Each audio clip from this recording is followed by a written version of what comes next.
시대는 조금 나올 수가 있으니까 정리를 잘해놔. 자, 먼저 관등과 관직. 관등에 대해서. 관등은 문무, 구품, 정종, 18품계. 그렇게 줄쳐놓으세요. 그 다음에 6품 이상은 다시 상계하계. 총 30등급. 그렇게 줄쳐놓으면 돼. 자, 양반을 기준으로. 문무는 몇 품을 기본으로 하고 있다? 9품. 근데 각 품계마다 정, 종의 구분이 있거든. 그래서 이제 예를 들자면 1품부터 9품까지 있는 거야. 이게 위계질서야, 단계. 근데 각 품계마다 정, 종 이렇게 돼 있어. 그래서 정일품, 종일품이야. 그래서 더 높은 사람이 정일품, 그 다음에가 종일품 이런 식으로. 그러면 9로 돼 있지만 실질적으로 몇 단계야? 18단계. 그래서 이걸 18품계라고 하는 거고, 그 다음에 6품 이상. 6품 이상은 똑같이 정종은 여기 다 있는 거고, 각 정종마다 또 이렇게 돼 있어. 상, 하, 상, 하 이런 식으로 해서 6품까지 이렇게 돼 있단 말이야.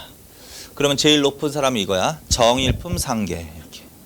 두 번째 높은 사람은 정일품 하계. 세 번째 높은 사람은 종일품 상계. 네 번째는 종일품 하계. 이런 식으로. 그러면 한 품계당 위계질서가 4단계가 있는 거지. 그렇게 6개가 있으면 24단계지. 그래서 여기는 총 24단계에다가 7, 8, 9니까 7, 8, 9 3개는 몇 단계만 있다? 정종 구분만 있으니까. 그러면 6단계지. 그러면 합치면 30단계. 이해만 하시라고요, 그냥. 외울 건 없고. 자, 그래서 그게 그 말이야. 문무, 구품, 정종, 18, 6품 이상, 상계, 하계. 총 30등급. 맞지? 자, 그 다음에 이제 당상관, 당하관, 참상관, 참하관 이런 구분이 있거든. 자, 그래서 당상관은 몇 품? 3품 이상. 문반은 통정대부, 무반은 절충장군이라고 하는데 이상. 왕과 더불어 정책을 심의하거나 중요 정책 결정에 참가. 줄 다 쳐놓으세요, 연필로. 왕과 더불어 정책을 심의하는 자리를 조회라고 해. 조회라고도 하고, 지금으로 말하면 국무회의라고도 하는 거야. 국무회의. 그래서 지금도 청와대에서 대통령이 국무회의 소집해가지고 국무회의 열잖아. 그거 비슷한 거지. 조선시대도 왕과 고위 관료들이 나라의 중요한 정책을 심의하는 자리가 있었단 말이야. 그걸 조회, 국무회의. 거기에 참가할 자격이 있는 고위 관료를 뭐라 그런다? 당상관이라고 한단 말이야. 그거. 그다음에 얘네들은 또 뭐 주요 관서의 장, 중앙행정관청의 책임자들은 다 무슨 관이다? 당상관이라는 소리지. 그 다음에 도에 파견되는 관찰사도 당상관. 그렇게 줄쳐놓으세요. 그러면 결국은 조선시대도 결국은 고위관료가 정치를 주도한 거지. 당상관이 주도했다고 볼 수도 있지. 그 다음에 삼품 이하는 당하관이라고 하는 거야. 당하관. 얘네들은 주로 행정실무, 목민관. 자, 그 다음에 6품을 기준으로 6품 이상은 참상관, 7품, 6품 있죠? 6품. 6품 이하는 6품을 7로 고쳐. 6품 이상은 참상관, 7품 이하는 참하관 이렇게 고쳐. 근데 당상관, 당하관은 3품이라고 해도 돼. 왜 그러냐면 3품 안에서도 국무회의에 참가하지 않는 애들이 있거든. 자, 그래서 3품 이상, 3품 이하 이렇게 해도 되지만 여기는 6품 이상은 참상관, 7품 이하는 참하관 그렇게 고치세요. 7품으로 고치세요. 그 다음에 이제 행수제도라는 게 있어. 요거는 만약에 나오면 어떤 경우에 행자가 붙고 어떤 경우에 숫자가 붙는가 그것만 기억하면 돼. 자, 이거 무슨 말이냐면 조선시대 관직은 관등과 연결돼 있다. 무슨 말이냐면 어떤 관직이 있으면 그 관직 자체가 등급이 있어. 등급. 어떤 품계를 갖고 있는 사람이 올 수 있는 자리다. 이런 어떤 다 정해져 있어. 그래서 예를 들어서 2조 판서라는 얘기가 있어. 2조 판서. 이거는 이제 6조 중에서 2조가 있지. 2조. 책임자를 판서라고 하거든. 그래서 2조 판서라는 거는 관직이지, 관직. 이 관직은 이품의 품계를 가진 사람이 할 수 있는 벼슬이야. 그래서 이렇게 다 정해져 있다고. 그래서 원칙적으로는 관계와 관직이 결합되어 있다. 똑같다. 그런데 이제 예외가 있어. 어떤 경우냐면 예를 들어서 1품의 품계를 갖고 있는 사람이 2조 판서에 임명되는 경우가 있어. 그런 경우에는 그 사람 입장에서 보면 자기가 갖고 있는 품계보다 낮은 관직에 임명되는 거지. 그렇지? 그래서 이때의 경우는 관계가 더 높은 거야. 임명된 사람의 품계가 더 높은 거야. 임명되는 관직보다. 그걸 계고직비라고 한다. 계고직비줄. 계고직비줄. 그리고 해석. 계고는 무슨 뜻이다? 품계가 높고, 직비는 무슨 뜻이다? 임명된 관직의 품계가 낮다. 그러니까 자신이 갖고 있는 품계보다 높으냐 낮으냐. 낮은 관직에 임명되는 경우. 관직을 기준으로 얘기를 하면 어떤 관직에 그 관직의 품계보다 높은 품계를 갖고 있는 사람이 임명되는 경우. 맞죠? 그래서 그런 경우에는 이때하고 구분하기 위해서 관직명 앞에 행자를 붙였다고. 행자. 그래서 이때는 뭐라고 불러? 행 2조 판서 이렇게 부른단 말이야. 행 2조 판서. 자, 그래서 계고직비행 그렇게 읽어볼 때 계고직비행, 계고직비행. 자연스럽게 계고직비가 나오는 순간 행자가 나올 수 있게. 계고직비행. 그리고 해석. 계고 품계가 높은 사람이 직비. 낮은 관직에 임명된 경우에는 뭐가 와야 돼? 행자. 그러면 이런 얘기가 나왔어. 품계가 낮은 사람이 자기가 갖고 있는 품계보다 높은 관직에 임명되었다라는 문장이 나왔어. 그럼 내가 계속 알고 있는 그 경우와 정반대의 경우지. 그럼 그때는 행자가 안 붙겠지. 그럼 그때는 숫자로 하면 돼. 숫자. 그래서 그 반대의 경우에는 뭐가 붙는다? 숫자가 붙는다. 그래서 이걸 합쳐서 행수제도라고 한다. 자, 그래서 만약에 문장이 나오면 그거 문장 틀리게 나올 거야. 그러니까 그것만 조심하라고. 맞게 나오면 맞게 나오는 거고. 근데 두 개니까 하나를 확실히 외우시라고요.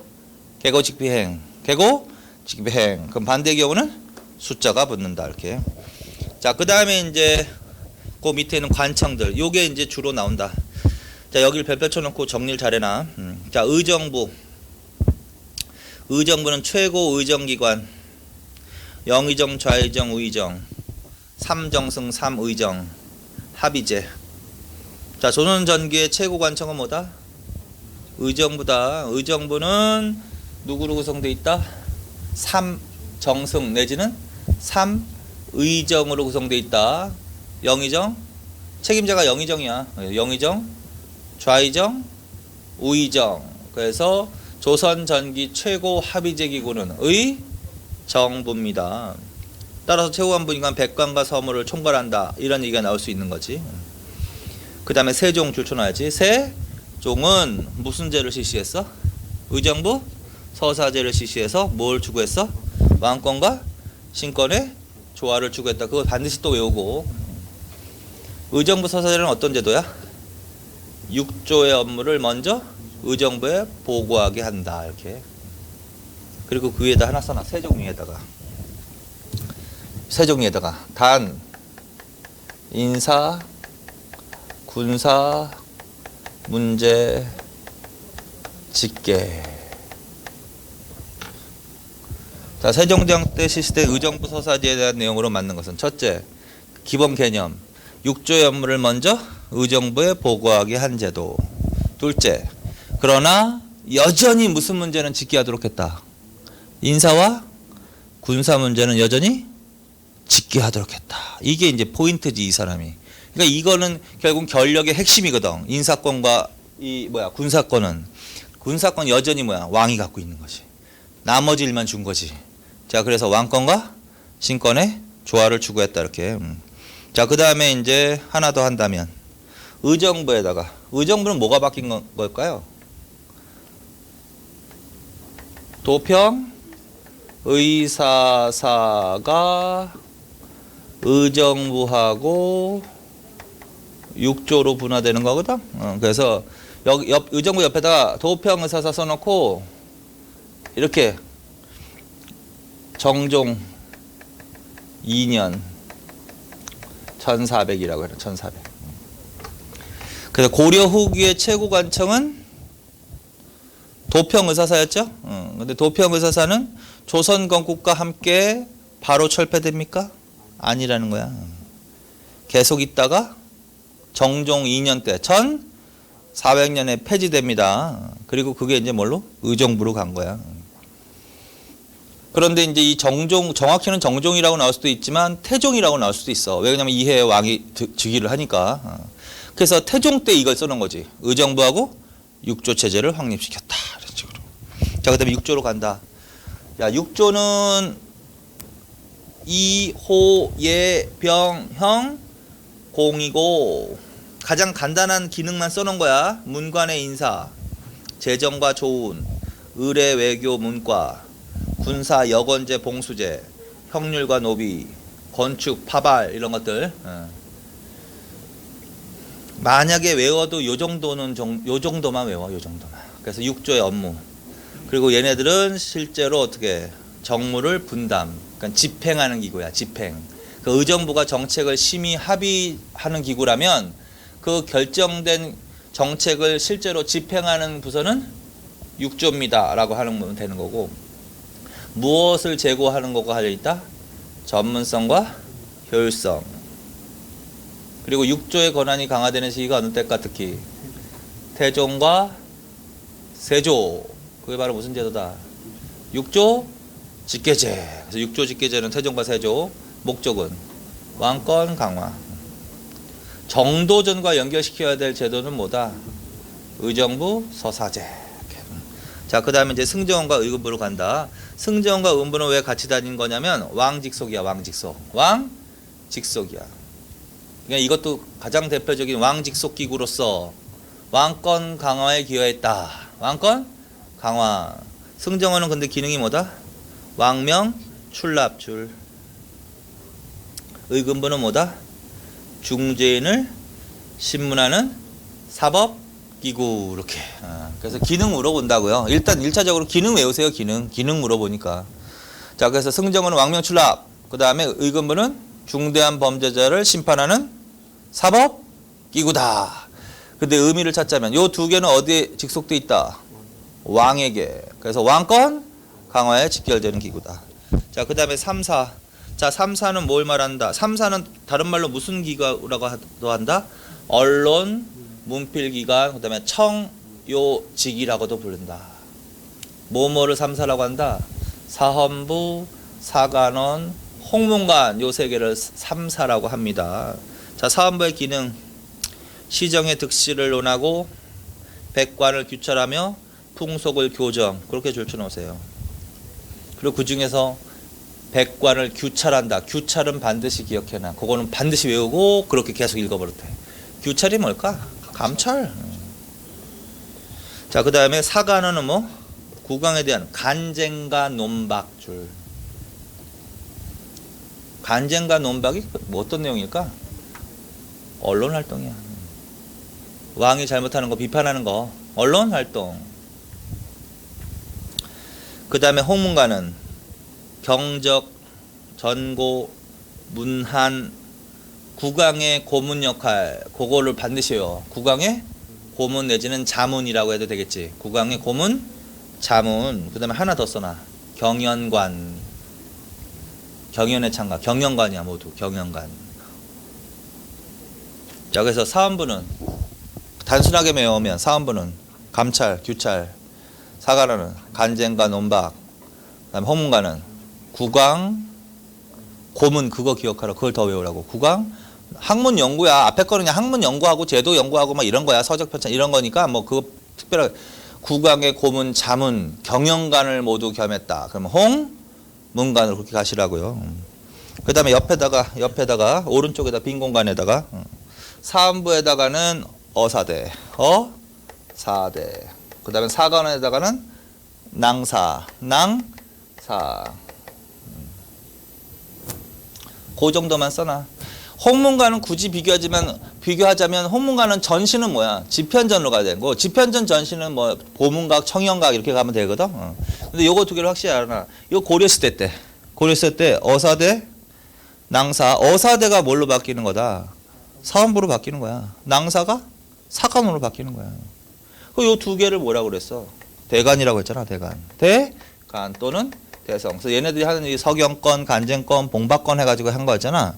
그러한 기능을 조선시대에선 누가 한다? 크게는 3사가 하는 거고 좀 더 들어가면 사원부하고 사관원이 하는 거지. 사원부하고 사관원. 그리고 통으로 비교하면 고려시대 3사하고 조선시대 3사는 하는 일이 다르다.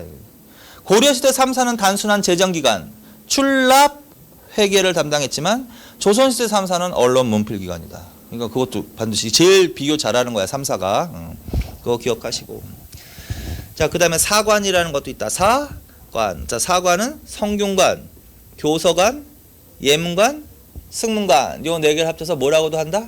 사관이라고 한다. 성균관은 뭐 최고 유학교육기관이니까 뭐 그건 쉬운 거고. 그 다음에 교서관은 경적간행.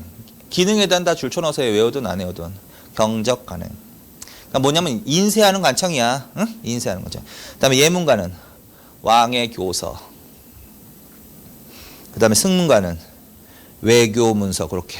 응? 그래서 조선시대 최고 유학교육기관, 경적을 간행하는 기관, 왕의 교서를 작성하는 기관, 외교문서 작성하는 기관, 요 네 개를 합쳐서 뭐라 그런다?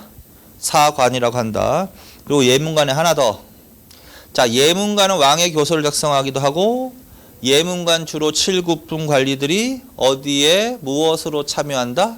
국무회의, 사관 줄쳐놓으세요. 국무회의는 아까 얘기했지? 왕과 고위 관료들이 정책을 심의하는 자리를 국무회의 내지는 조회. 거기에 참여해서 왕과 더불어 의견을 토론할 수 있는 고위공무원을 당상관이라고 하는 거고 거기에 당상관이 아니라 사관의 직책을 띠고서 조용히 앉아서 왕과 신하들이 하는 일거수일투족을 기록하는 사람이 있어. 그걸 사관이라고 한다. 그 사관이 작성한 문서를 뭐라 그런다? 사초줄, 사초. 그래서 사초란 누구에 의해서 작성된 문서? 사관. 근데 사관의 직책을 띠는 애들은 주로 어떤 관원들이야? 예문관원들이라는 거지. 거기까지. 자, 그 다음에 춘추관과 한성부로 간다. 춘추관은 뭘 한다? 역사 기록, 실록, 편찬. 이게 가장 보편적인 거고 조선시대 역사하고 실록, 조선왕조 실록은 어디서 편찬하는 거다? 춘추관에서 하는 거야. 그리고 각 관청에서 작성한 등록, 업무 일지를 모아 매년 춘추관에서 시정기 편찬. 그것도 줄쳐놓으세요. 그래서 두 개를 좀 정리해놔. 등록이라는 거 하고 시정기라는 거. 그리고 아까 사초라는 것도 있었지. 사초. 자, 사초는 누가 작성한 문서를 사초라고 하는 거야? 사관. 예문관원들. 그 다음에 등록은 각 관청에서 작성한 뜻이 나와 있지 거기에. 업무 일지를 말하는 거야. 그래서 조선시대 각 관청들은 업무 일지를 작성해야 됐거든. 그럼 예를 들어서 비변사 등록이라고 나왔어. 그럼 비변사에서 작성한 업무 일지라고 하는 거지 그럼. 그래서 등록은 어디에서 작성한다? 각 관청에서 작성한 업무 일지. 근데 시정기는 어디서 편찬하는 거야? 춘추관에서. 무엇을 모아 편찬하는 거야? 등록을 모아서 편찬하는 거. 그래서 등록을 모아서 1년에 한 번씩 시정기라는 이름으로 편찬한단 말이야. 그래서 이 개념 정도도 알아놔. 사초, 등록, 시정기. 이거는 예문관원들이 작성하는 거, 사관의 직책. 이거는 각 관청에서 작성하는 거. 이건 춘추관에서 작성하는 거. 이렇게 그렇게. 거기까지.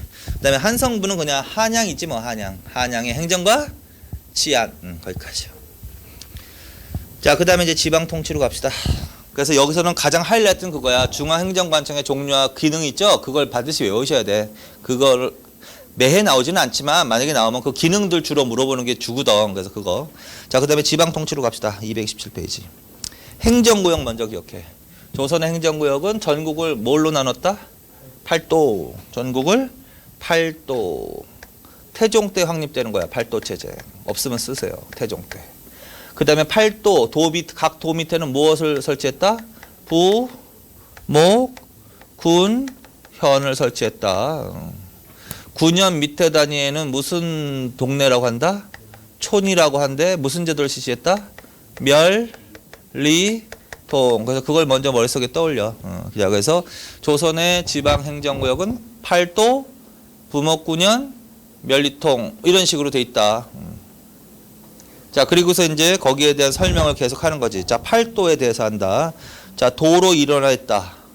양계는 폐지했다. 양계란 군사적 행정구역이다. 고려하고 비교하는 거지. 고려는 이원적인 구조지. 계와 도로 이원화되어 있다면 조선시대는 계를 없애버리고 그걸 다 도로 일원화시켰다라는 거야. 그래서 행정구역을 일원적으로 편성했다. 조선시대에는 군사적 행정구역이 폐지된다.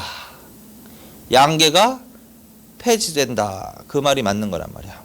자, 그 다음에 여기에는 누굴 파견했다? 관찰사 줄. 안찰사야 관찰사야? 관찰사야. 안찰사가 나왔다면 어느 나라로 가야 되고? 고려로 가야 되고. 고려. 관찰사야. 근데 다른 말로는 감사, 방백, 도백이라고도 했다.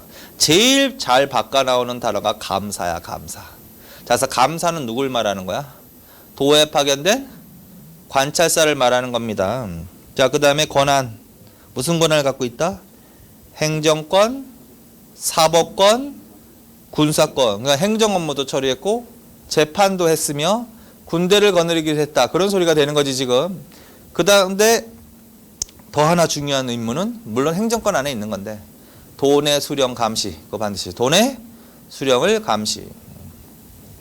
그래서 관찰사의 파견 목적은 도내 누구를 감시하는 목적도 있다. 수령을 감시. 감시는 감찰이란 뜻이야. 감찰. 자, 그 다음에 임기제하고 상피제도. 자, 조선시대에는요, 지방간 파견에 임기제도하고 상피제도가 모두 적용됐거든. 자, 임기제도는, 자, 관찰사는 며칠을 원칙으로 한다? 360. 상피제도는 개념이 뭐냐면, 일단 들어. 피하는 거야. 무슨 말이냐면, 지방관을 파견할 때 출신지에 파견하는 걸 피하는 거야. 왜 그러냐면, 출신지, 자기 연고지에 파견을 하다 보면 지방 세력화할 염려가 있는 거잖아. 그러니까 출신지에는 파견하지 않는다. 그래서 결론 출신지 X. 그걸 뭐라 그래? 상피제도라고 합니다. 그리고 관찰사에 파견하기 위해서는 무슨 관 이상이어야 했다? 당상관. 자, 그 다음에 도 밑에 있는 단어를 행정단위로 간다. 도 밑에 행정단위는 뭐다? 부, 모, 군현을 설치했다. 그걸 통틀어서 그냥 고을이라고도 한단 말이야. 고을. 그냥 통틀어서 군현 이렇게 또 표현하는데 어쨌든 부, 모, 군현인데 무엇으로 구분했다 이거는? 고을의 크기. 그거 만약에 바꿔나오면 지방민의 신분으로 바꿔나오는 거야. 그건 고려시대로 가는 거야. 지방민의 신분. 근데 이때는 고을의 크기 줄. 몇 개를 설치했어? 330여 개. 숫자는 외울 필요 없어. 두 번째. 모는 모두 폐지시켰다. 향, 소, 부곡은 모두 폐지하고 그걸 뭘로 했다? 일반 군현화. 그럼 무슨 소리다? 고려시대에 존재했던 특수 행정구역은 없어져야 되는 거야. 모두 일반 군현화 시킨 거야. 자, 그 다음에 모든 군현의 수령 파견, 구줄초나. 그러니까 여기에 파견되는 사람은 관찰사라고도 하는 거고 다른 말로는 제일 잘 나오는 용어가 뭐라고 그랬어요? 감사라고 하는 거고 여기에 파견된 사람은 통틀어서 뭐라고 부르는 거야? 수령이라고 부르는 거야. 그러니까 관찰사하고 수령은 구분해야 돼. 조선시대는 반드시 구분해서 외워. 관찰사하고 수령은 다른 사람이라고. 수령은 세 글자로 뭐라 그래? 목민관. 목민관이라고 불렀다. 자, 구체적으로 누구를 말해? 아, 그러면 앞에 모든 자가 들어가도 된다는 소리다. 뭐? 모든 지역이 아니라 330여 개의 군현에는 모두 이런 소리가 되겠지. 그러니까 자, 그래서 모든 군현의 수령을 파견했다. 그러면 뭐가 없어져야 되는 거야? 속현은 없다는 소리지. 고려시대에는 모든 군현의 수령이 파견되었다. 그러면 안 된다고. 절대로 파견되지 않은 곳이 더 많았다고. 그래서 주현과 속현의 구분이 나와야 되지만 조선시대는 모든 군현의 수령이 파견됐다고 했으니까 속현이 나오면 무조건 땡이야. 읽지도 말고. 구체적으로는 누굴 말한다? 부사, 목사, 군수, 현령, 현감. 그거 좋잖아. 부사, 목사, 군수, 현령, 현감. 그래서 부사, 목사, 군수, 현령, 현감을 통칭해서 뭐라고 한다? 두 글자로는 수령, 세 글자로는 목민관이라고 한다. 얘네들은 무슨 권한을 갖고 있다? 이건 관찰사하고 똑같지. 행정권, 사법권, 군사권. 얘네들한테도 뭐가 적용됐다?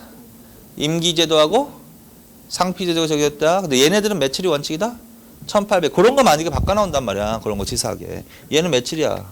360일이 원칙이지만 얘는 1800일이 원칙이라고 해야 돼. 그래서 그거 바뀌지 않게.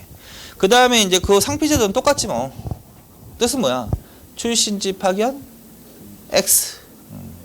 출신지에는 파견되지 않았다. 그런 소리다. 그 다음에 수령치사.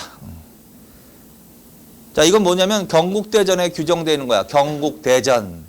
경국대전에 수령들이 해야 될 업무 7가지를 서술해 놨거든. 그래서 그거를 수령들이 해야 될 주요한 업무 7가지를 뭐라고 한다? 수령치사. 그러면 누가 해야 될 거야? 구체적으로는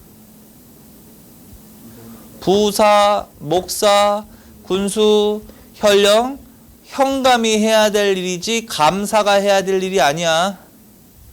관찰사가 해야 될 일이 아니라고. 그래서 여기는 관찰사가 들어가면 당연히 안 된다. 뭐뭐다.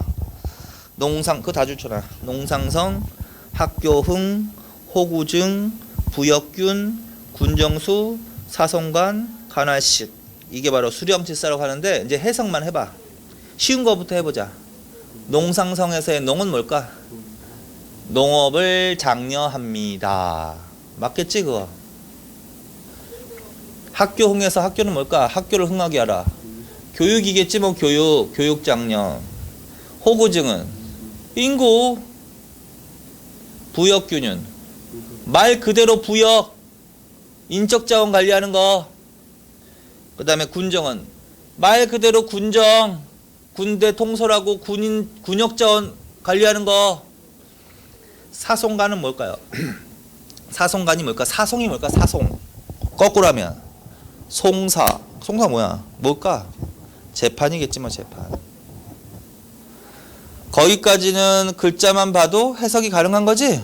그걸 외우지 말라고. 그렇게 2가지만 좀 조심해서. 앞에 농상성에서 농업을 장려한 건 맞는데 그 상을 해석을 잘해야 돼. 상은 상업이 아니야 절대. 잠업이라고 하는 거야. 잠업.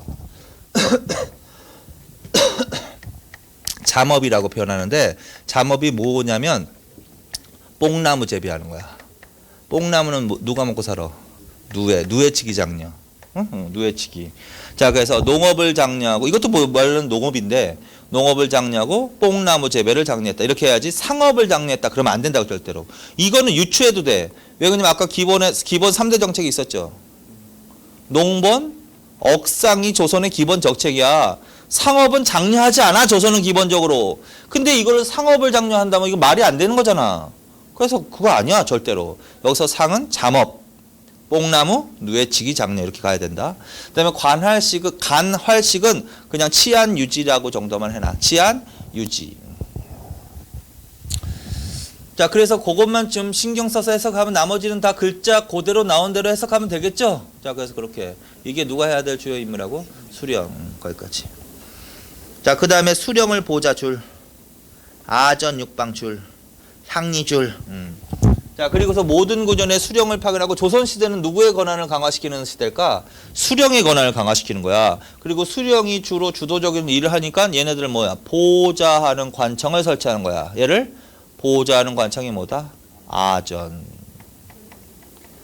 거꾸로 아전은 뭐야? 조선시대 아전이란 수령을 보좌하는 관청이라고. 근데 아전은 중앙에 육조를 모방해서 무슨 체제로 돼 있냐면 육방 체제로 돼 있다고. 그래서 똑같이 앞에 이호, 예병, 형공 이렇게 돼 있어. 뒤에 방만 붙이면 돼. 그래서 아전, 육방. 근데 여기에 누구를 속하겠다? 향리. 향리. 그래서 고려시대에는 향리의 지위가 그래도 여전히 높았잖아. 왜? 속현이라든가 향소, 부곡 등이 다수 존재했기 때문에 거기서는 실질적 지배자 노릇을 한 거 아니야? 그런데 조선시대에는 어디에 예속되어서? 아전으로 예속되어서 누구를 보좌하는 지위로 전락한다? 수령을 보좌하는 지위로 전락한다. 그거 반드시. 그래서 조선시대 향리는 무조건 어디에 속해 있어야 돼? 아전, 육방 거기까지. 만약에 고려시대 같으면 고려시대에는 향리들이 그 업무를 보는 관청을 이렇게 불렀어. 읍사. 읍사. 읍사에서 업무를 봤다. 이거 어느 시대? 고려. 네, 조선시대는 읍사가 아니라 어디로 가야 된다? 아전. 전. 거기까지. 자, 그 다음에 자, 부목군현 밑에 동네는 뭐라고 한다? 촌락. 실제로 사는 사람들이 사는 동네. 촌락. 근데 이 촌락은 무슨 제도를 실시했다? 통제도를 실시했다. 그래서 이제 해석하는 거지. 자, 두 번째. 통과 관련되어 있는 제도가 뭐다? 오가작통법. 이거 어느 왕이지? 성종. 어느 왕 때 뭐가 바뀐 거지? 태종 때 인보제. 태종 때 인보제가 성종 때 오가작통법. 개념은 뭐지? 5집을 묶어서 통으로 하고 연대 책임을 물리게 했다. 이 제도를 실시한 이유가 뭘까요? 주민통제야. 쉽게 말하면 농민들이 함부로 토지를 이탈하는 것을 막기 위해서. 유민방지. 자, 그 다음에 면장, 이정, 통주줄. 그리고 요 멸리통의 각각의 책임자를 뭐라고 불렀다? 면의 책임자, 면장, 리의 책임자, 이정, 통의 책임자, 통주. 그렇게 되는 거야. 네, 면장, 이정, 통주. 근데 면장은 다른 말로 풍헌, 건농관. 그것도. 근데 얘네들은 중앙에서 파견된 사람이래. 지역민을 임명한 거래. 지역민을 임명. 따라서 얘네들은 파견하면 돼안돼? 무조건 틀리는 거야. 그럼 파견은 어느 단위까지 파견한 거야? 중앙에서 9년 단위까지 파견한 거지. 9년 단위까지. 그다음에 요 밑에 단위는 파견이 아니야. 절대로 지역민을 임명해서 수령을 보호하도록 했다. 그래서 그런 식으로 정리해 놓으시면 된다. 자, 그 다음에 이제 두 개를 밑에 있는 걸로 간다. 자, 고려시대 사신관과 기인제도가 있지? 사신관 기인제도 묶어. 그리고 그 태조 때부터 실시한 거 맞죠? 고려 태조 때부터. 그래서 사신관과 기인제도가 실시했는데 그게 각각 조선시대는 뭘로 계승되느냐? 그걸 정리하는 거야. 자, 첫째. 자, 사신관은 무엇과 무엇으로 분화 발전하냐면 경제소하고 유향소. 요것들도 이제 문제를 내기 시작해. 경제소하고 유향소. 그래서 거꾸로 조선의 경제소하고 유향소는 고려시대 때 뭐가 분화 발전한 것이다? 사심관. 그리고 이제 각각에 대해서 하는 거야. 경제소는 어디에 설치한 거다? 서울. 이건 따로 외울 필요도 없는 거죠. 왜? 이름이 뭐야? 경이잖아. 서울 경자. 그러니까 서울에 있는 거지. 서울. 자, 구성원은 중앙관료. 하는 일은 유향소 통제. 중앙과 지방의 연락 업무. 그러니까 중앙정부는 중앙에 있는 고위 관료를 구성원으로 해서 경제소를 설치한 다음에 그 경제소로 하여금 지방의 유향소를 통제하도록 한 거란 말이야. 그리고 중앙과 지방의 연락 업무를 담당하겠다. 그래서 지방에서 이 경제소에 향리를 파견해서 그 사람으로 하여금 중앙과 지방의 연락 업무를 담당하게 했다고. 그래서 경제소에 파견된 향리를 뭐라고 한다? 경절이줄. 경절이란 어디에 파견된 향리를 말하는 거다? 경제소. 걔네들이 하는 일이 뭘까요? 중앙과 지방의 연락 업무를 담당하게 하는 거야. 그래서 자, 그 다음에 이 기구는 계속 가지 않는다. 17세기 초에 폐지된다까지. 자, 그리고 결론. 공부해 보니까 경제소는 향촌 자치와 관련 있는 것 같아? 중앙집권과 관련된 것 같아? 중앙집권과 관련되어 있는 기구다. 자, 그 다음에 유향소로 간다. 유향소가 더 잘 나와. 야, 유향소는 어디에 설치된 거다? 군현단위. 결국은 지방이란 소리지 뭐. 지방인데 구체적으로 무슨 단위로 설치된 거야? 군현단위. 행정구역상 9년 단위라고. 9년 단위. 여기. 그리고 9년 단위 하면 반드시 향자가 붙어. 응? 거꾸로 향이 붙는 기구가 나오면 무슨 단위라고 얘기를 하는 거다? 9년 단위라고 하는 거야. 그래서 그거 줄쳐놓고. 누구의 뭐다? 지방, 사족, 자치, 기구. 그러니까 15세기의 지배 세력인 관악파 홍구 세력은 중앙집권화를 추구하면서도 지방 사족들의 어느 정도의 향촌 자치를 인정했다. 그러면 지방 사족들의 향촌 자체와 관련된 기구가 뭐냐고? 유향소. 그래서 이 조선시대 지방의 사족 양반들은 자신들의 명단을 만들다고. 그래서 양반 명단을 뭐라 그래? 향안줄. 그리고 운영 규칙을 향규줄. 그 다음에 양반들의 회의를 향회라고 하는 거야. 그래서 향안 작성하고 향회를 소집하고 향규를 제적하는 등 이걸 주도한 사람이 누구냐고. 사족들이라고. 사족들. 지방 사족. 향자가 붙었지? 다. 그럼 무슨 단위라고 해야 돼? 9년 단위라고 해야 된다고. 행정구역상 9년 단위. 자, 그 다음에 간부 좌수하고 별감줄. 그리고 기능은 다 줄쳐놓고. 기능은 뭐다? 수령보자, 향리감찰, 풍속 바로잡기. 풍속 교정이지 뭐. 그럼. 자, 그래서 지방 사족들의 향촌 자치를 일부 허용하기도 했는데 지방에 있는 사족들은 뭐 수령을 유향소라는 기구를 통해서 수령을 보좌하기도 하고 향리가 나쁜지 못하도록 감찰 내지는 규찰하기도 하고 풍속을 바로 잡는 일 했습니다. 그거 별표 쳐놓고 계속해요. 수령보자, 향리감찰, 풍속교정하면 뭘로 간다? 유향소로 간다. 유향소. 그런데 이게 어느 때 폐지된다? 세조 때 동그라미. 무슨 날 계기로? 이시에 난 동그라미. 이시의 난이 어디를 근거지로 해서 일어났다고 볼 수 있는 거야? 유향소. 정치적 배경은 그래. 원래는 태종 때 폐지되는 거야, 원래. 그랬다가 세종 때 다시 부활했다가 세조 때 다시 폐지시키는 거거든. 근데 가봐보면 폐지시키는 왕이 태종과 세조인데 이때는 왕권을 강화시키는 거잖아. 그리고 이 태종과 세종이 정도의 차이는 있지만 자기 집권에 반대하는 세력이 지방에도 있는 거야. 그러니까 지방 통제력을 강화하는 시기란 말이야. 그래서 태종과 세조는 왕권을 강화하면서 지방에 대한 통제력을 강화시켰단 말이야. 그러면 누가 불만이 생길 수밖에 없어? 지방 세력이 불만을 가질 수밖에 없는 거지. 통제력을 강화시키니까. 그래서 거기를 근거지로 해서 불만을 폭발한 사건이 이시의 난이라고 볼 수 있다라는 거지. 근데 태종과 세조라고 했지만 그냥 세조 때는 그걸 확실히 외우라고. 이시의 난을 계기로 폐지했다. 자, 그리고 부활한다. 어느 왕 때 부활한다? 성종. 성종 때 부활하는 이유가 의미가 있지 이게. 유향소가 부활하는 의미가 누구 때문에 그러는 거야? 김종직 등 사림들이 유향소 복립운동. 아까 유향소 복립운동 뭐 뜻도 모르고 그냥 2번 읽었잖아. 지금 3번째 읽는 거야. 자, 성종 때 누가 본격적으로 진출한다? 김종직 등 사림들이 본격적으로 진출한다. 얘네들은 지방 세력이었던 거지 그럼. 그러면 정치적으로 해석하면 이 유향소라는 기구가 지방 사족이 양반들의 모임이라고 했지만 결국은 정치적으로 해석하면 사림들의 근거지였던 거야. 이가 사림들의 근거지.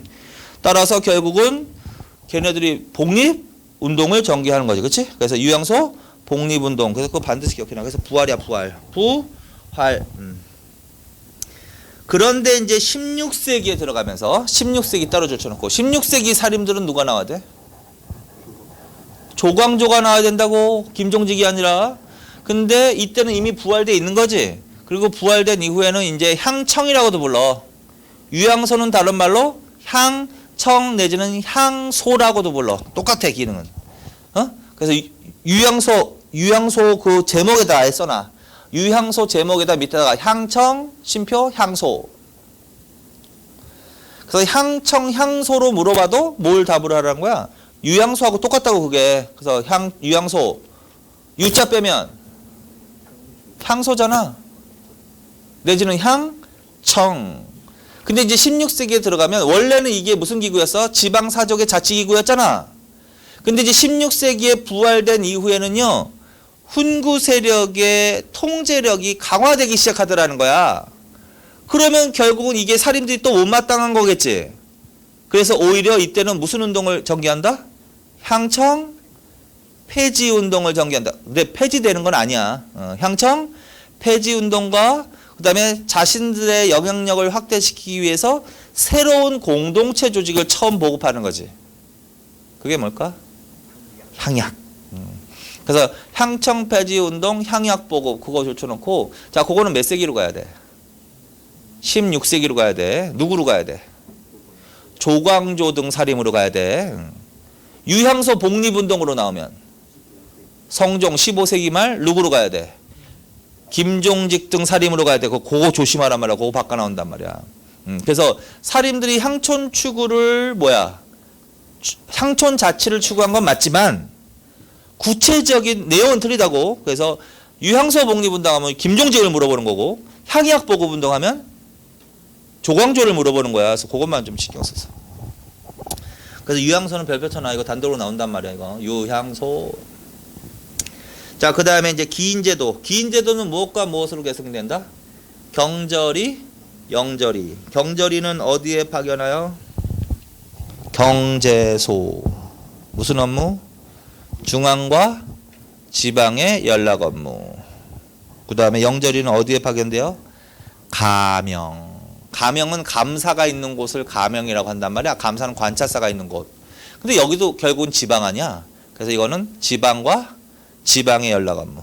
그래서 경제소 파견, 중앙과 지방의 연락 업무. 가명의 파견, 지방과 지방의 연락 업무. 그래서 구체적으로 정확히 해놔. 그래서 경절이하고 그거를 영절이 바뀌지 않게. 경절이, 영절이. 거꾸로 경절이, 영절이 그런 내용이 나오면 뭐가 이걸로 바뀐 거야? 기인제도. 그리고 기인제도에다가 옆에다가 하나만 더 써. 왼쪽으로 하나 더 써놔. 기인제도는 또 뭐가 바뀐 거야? 상수리제도인 거지. 그래서 그게 변천이지. 네, 상수리제도는 어느 시대로 가야 돼? 통신, 동의신라. 그 다음에 기인제도는 고려. 원래는 이게 인질이지, 인질. 인질로 잡아두는 거잖아. 근데 고려 시대에도 초기에는 인질의 성격이 강했단 말이야. 근데 점차 인질의 성격이 약화되는 거야. 사회가 안정되다 보니까. 그리고 뭘 담당하는 애들로 기능이 바뀌고 한다? 연락 업무를 담당하는 걸로. 그래서 조선시대는 완전히 뭐만? 연락 업무만 담당하는 걸로. 그런 식의 의미야. 자, 그래서 그렇게 정리해놔. 자, 그래서 여기까지. 넘기세요. 그 다음에 이제 군역제도하고 군사조직을 해야 되는데, 그거 조금만 쉬었다 할까? 조금만 쉬세요.